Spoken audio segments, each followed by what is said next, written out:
keep fucking this video up. Today, we're gonna talk about delaying gratification. I'm gonna read you a quote from the book. Oh my God, I lost my place.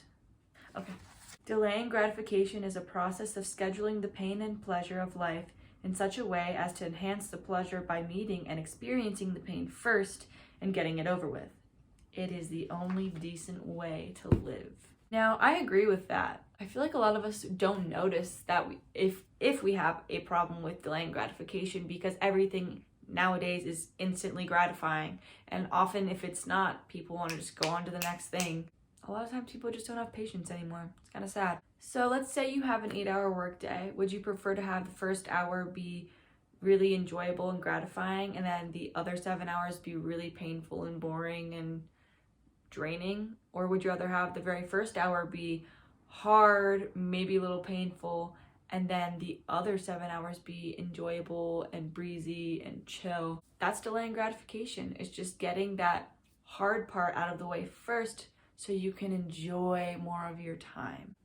I am working on that myself. I didn't really realize that I had kind of issue with it because I'd never looked at that before. It's not that I have like a huge problem delaying gratification. I just don't utilize it. I just don't utilize delaying gratification as much as I could to get things that I want to get done, and to do the things that I want to do at the times I want to do them. It's also really good for time management. It's really good to just take a look at ourselves and see if we are delaying our gratification and if we're utilizing it in a way that benefits us and our goals and our lives and our desires, because life is meant to be lived and enjoyed. Also, there's an example of whenever you're really young, the way that you eat, because we are taught delayed gratification. And so when you're a kid and you eat a piece of cake, if the frosting is your favorite part, did you save that for the end or did you eat it immediately? That's an example that he uses in the book. I did eat like that as a kid, and I don't eat like that anymore. The way that our parents acted around us, or even their energy they were giving off around us as we were kids, we picked up on always. Even absence of a parent, you pick up on. You feel it. It affects all of us. And that can add to our habits, our patterns, our beliefs about ourselves.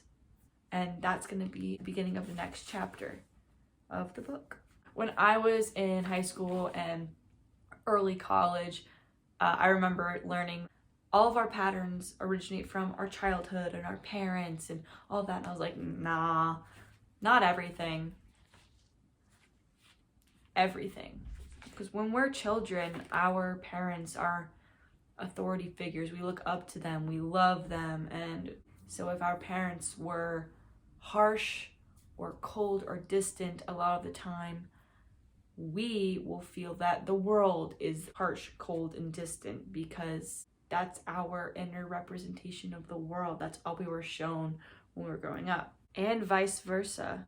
If our parents were really sweet and loving and accepting, then often that's how we will view the world as well. Obviously, it's going to be different if you have one parent that's one way, one that's the other way, or if you have one that is one way and one that's absent, or if you have both parents absent, it's going to be different for everyone. We pick up on a lot of things from our parents when we're very young, even if they don't want us to, or if they think we don't notice, because we can still feel it, even if we can't fully conceive the thoughts connected to it. We understand in our core, we feel the feelings. Those feelings from when we were children, they live inside of us. So a lot of the habits and patterns we have when we're older actually originate very far back, but it's really hard to see unless you are looking for it. This book is very helpful. It's helped me in so many ways. That's why I'm rereading it. I'm going to be discussing this book every day. This is video number 2. And thank you for listening. Thank you for being here.